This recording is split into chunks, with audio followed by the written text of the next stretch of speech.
second rendition of When Worlds Collide between Let's Disrupt Digital, BitBasel, and Women of Web3, UN. And the last time and the first time we did this was in September during UN General Assembly Week, Climate Week, at a Soho gallery. It was a lot of fun, featuring different artists, showcasing different stories. And if you guys haven't noticed, there's a theme here, really how impact, art, and technology are converging for different outcomes in the present and in the future. So on that note, we have our artist panel. We brought in a lot of different creators, from music to fashion to art, culture, with the Pigeons of New York, and we're gonna get to know them a little bit more.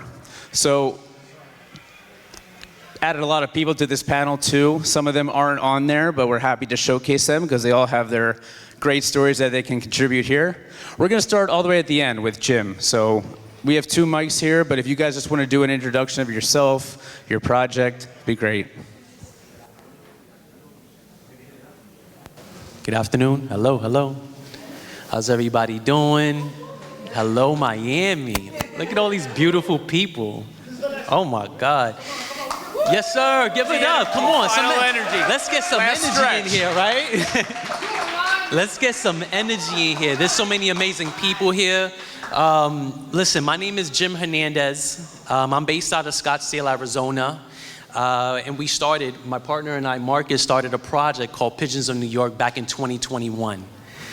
This is a project that we started and we had no idea what we were doing until we actually started taking our project on the road. We have been doing IRL events since 2022, Las Vegas, Washington, D.C., Miami, over a dozen events in New York City. But most importantly, we're at these events educating people, not just on NFTs, but also on financial literacy, how can you build your community, and a lot more. I'm gonna pass the mic over to my partner to share a little bit as well. How you doing? My name is Marcus Maxwell, co-founder of Pigeons of New York.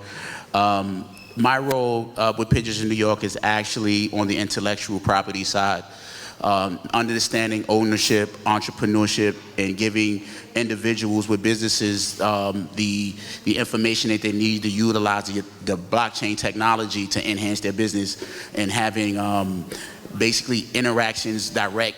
You know, you're going to direct the customer, giving people incentives and how to utilize that technology to authenticate your products and to solidify your ownership in a particular asset. So that's what my role was. I do music, and so I work with a lot of musicians and artists in Web3 and really get them to understand and educate them on how to take control of their careers and ownership of their art and their products through, you know, the Pigeons of New York. So we've covered, you know, a lot of ground on community work, philanthropy, and also all the way to just ownership and using the technology to your advantage. There you go. Hello everyone, my name is Kesi Gibson and I am the CEO and founder of Club Debut. Club Debut is a platform that focuses on creating resilient businesses for creative entrepreneurs. And if you think about what that means, it requires a 360-degree ecosystem that provides all the resources that a creator may need in order to be successful. That implies physical, which is all the connected studios. It requires manufacturing so that you can essentially have sustainable merchandise, fashion, whatever it is that you need to project your artistic vision. It requires shipping, fulfillment, logistics, so that when you have a physical product, you can actually also get it directly to consumers. In addition to that, it really requires all the different services, business, technology, and strategy, you name it, so that you can essentially create a business that is designed to be sustainable into the future. And so our goal is to impact 1 million creatives in the decade ending 2030, and through those 1 million creatives, impact 1 billion people. I know it's a lofty goal, but we've already made several really major strides towards that. And we've just been around 2 years and 3 months. And so with the little time that we've launched, we've already had so many milestones reached, and are really excited to see how we can be more integral in the Miami art scene, because we haven't done really much here, even though we are based here as a flagship location.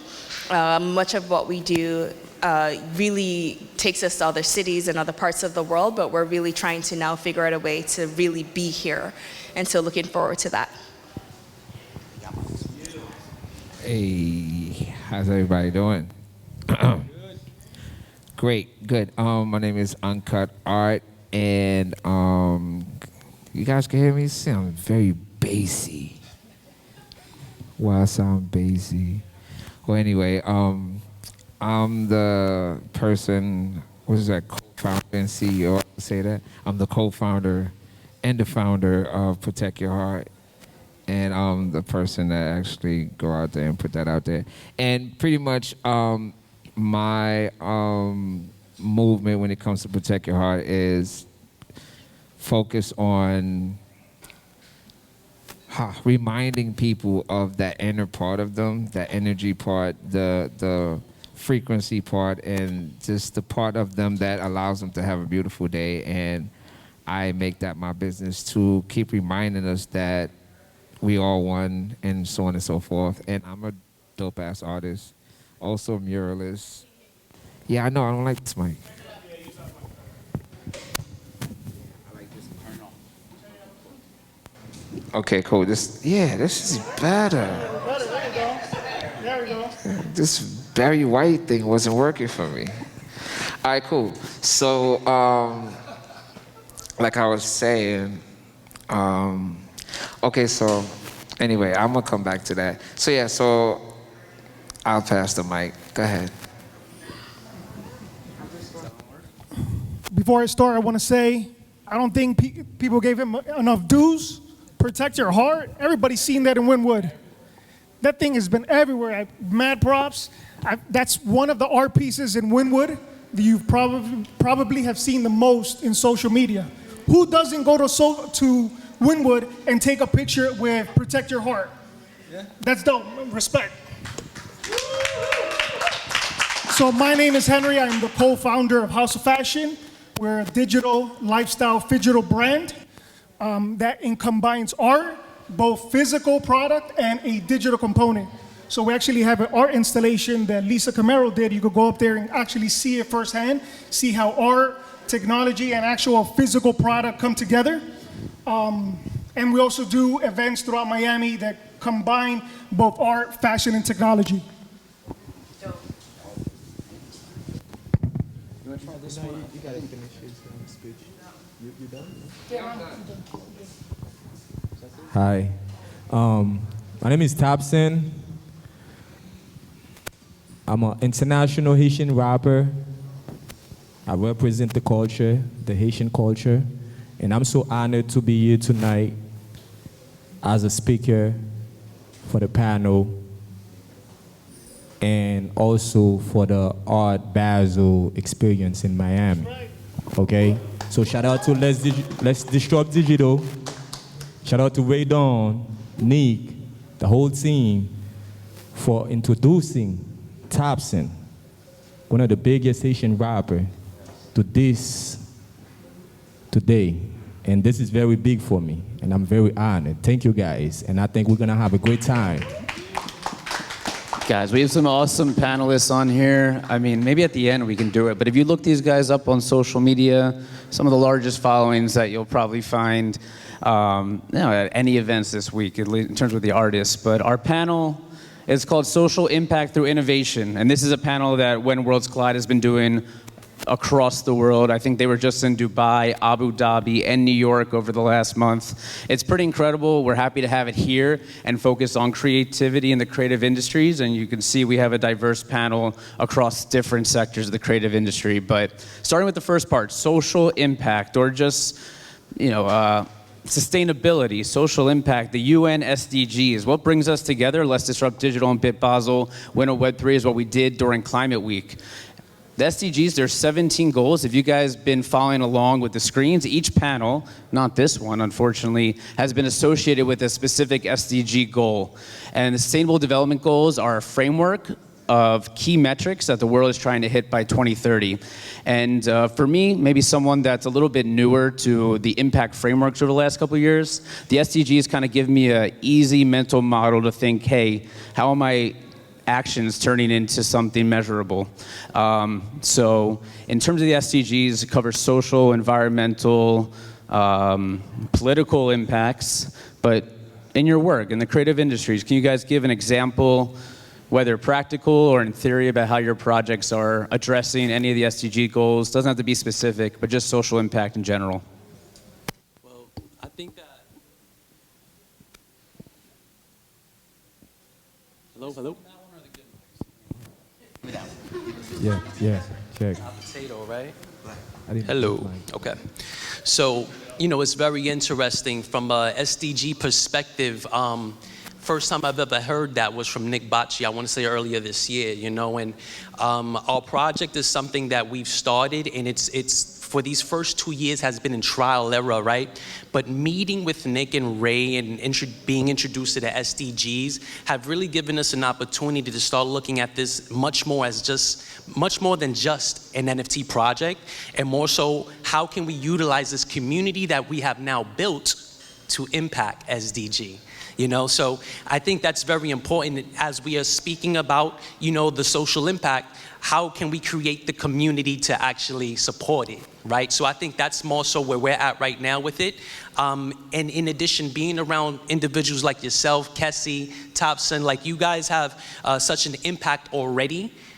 It gives Marcus and I the opportunity to actually learn and understand how we can implement our own impact. That's just being honest and transparent. Thank you. No, it's awesome. That's great. I'm sorry.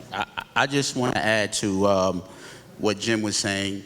In the SDGs kind of defined, there was a definition to what we were actually doing in practice. So I can be specific, right?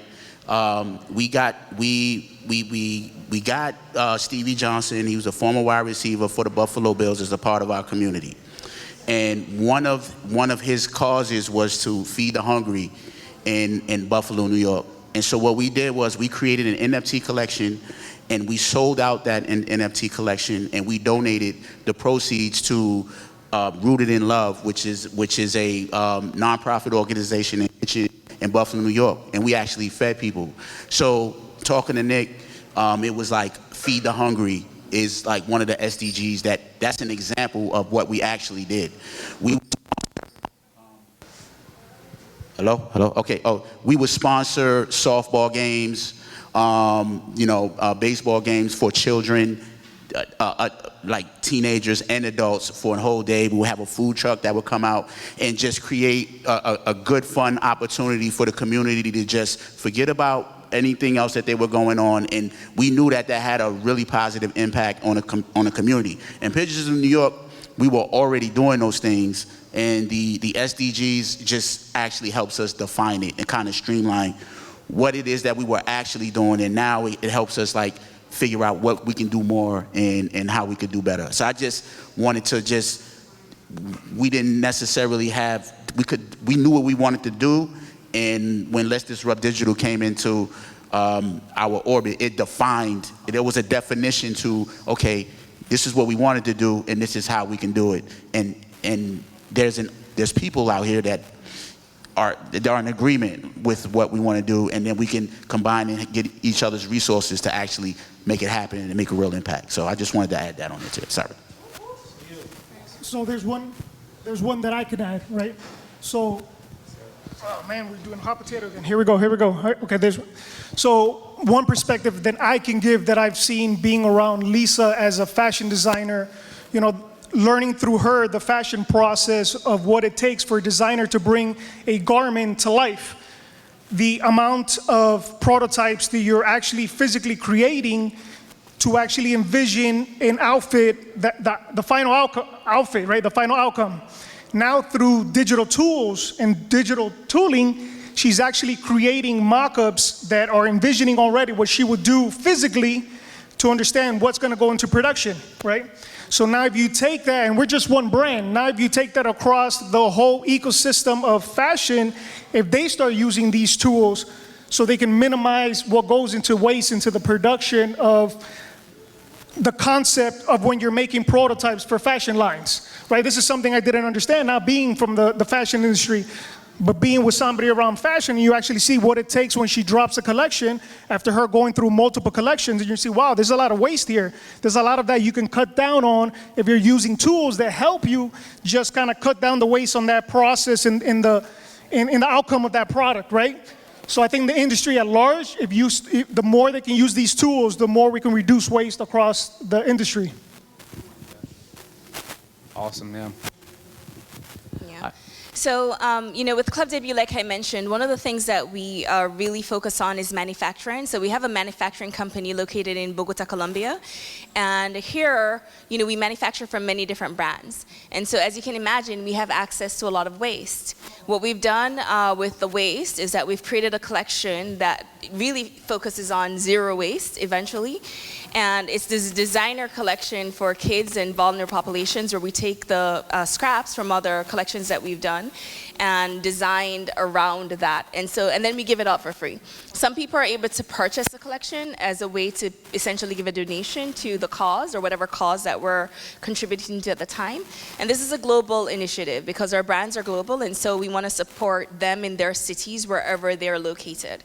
And so that's one way. But beyond that, we've been, if you think about like from my perspective from a career, I grew up in fashion. My mom was a fashion entrepreneur from Jamaica in a very small country with the impact she's been able to make in the fashion world. It was very inspiring. I didn't initially go into fashion as a career right off out the gate. I was an investment banker for quite some time and did that whole side of business and learning, really understanding kind of how to make an economy move. And that I have been able to bring back to Club Debut as a platform to really empower our creators, not just from the perspective of tools and resources, which are really important, and technology tools, by the way. We partner with a firm called Viet for a lot of our deep tech and emerging tech tools, which help us enhance not just the value propositions of one collection or another, but the life cycle of a brand in terms of looking out a decade. When I said building resilient brands, this is what I mean. And brands that can sustain and stand the test of time for years to come, which are started not by big money necessarily, by small entrepreneurs with a dream, an idea, and just a commitment to making and seeing it through. And so, through those ways, we definitely enable and really focus on empowering creators who want to really be sustainable. But in addition to that, we really focus on our people. So in Colombia, we employ 42 people, and they all have middle income, health insurance, pension funds. We take care of their kids. We put them through music school, extracurriculars, you name it. We're very, very socially focused, so socially focused that the government, have partnered with us on a number of different initiatives to actually continue what they call the development of small businesses and women and artisans and anything to do with that. So, we really focus on 8 of the 17 SDGs, and we like to say sustainability is a word. In 2013, when I entered the fashion industry, it wasn't really so popular then. Most people didn't talk about sustainable fashion, and then it became this big thing in 2017, and then now it has no meaning as far as I'm concerned. So even though in the past, if you Google, you'll see that I've been really tied a lot to sustainable fashion, you notice if you're speaking to me today, it's not the first thing I'd say to you.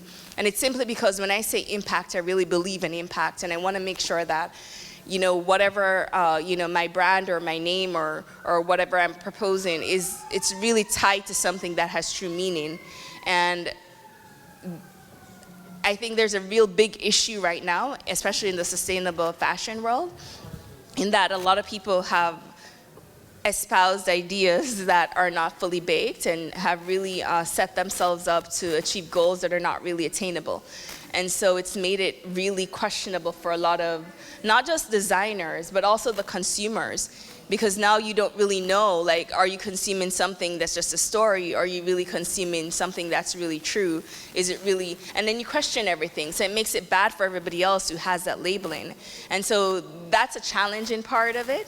But it's something that I hope to, through the work that I'm doing, and I'm one small platform, but eventually reaching 1 million creatives on a platform where we put them all together, and 1 billion people eventually, the education will take place, and it will, spill over, and I think it will make the impact eventually. So 2030, that wasn't chosen lightly. It's because that's the year of the UN SDGs when we're supposed to accomplish it.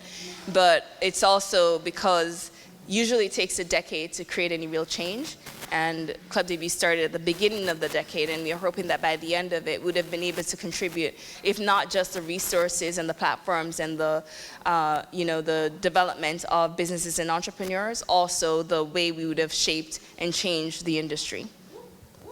Super insightful.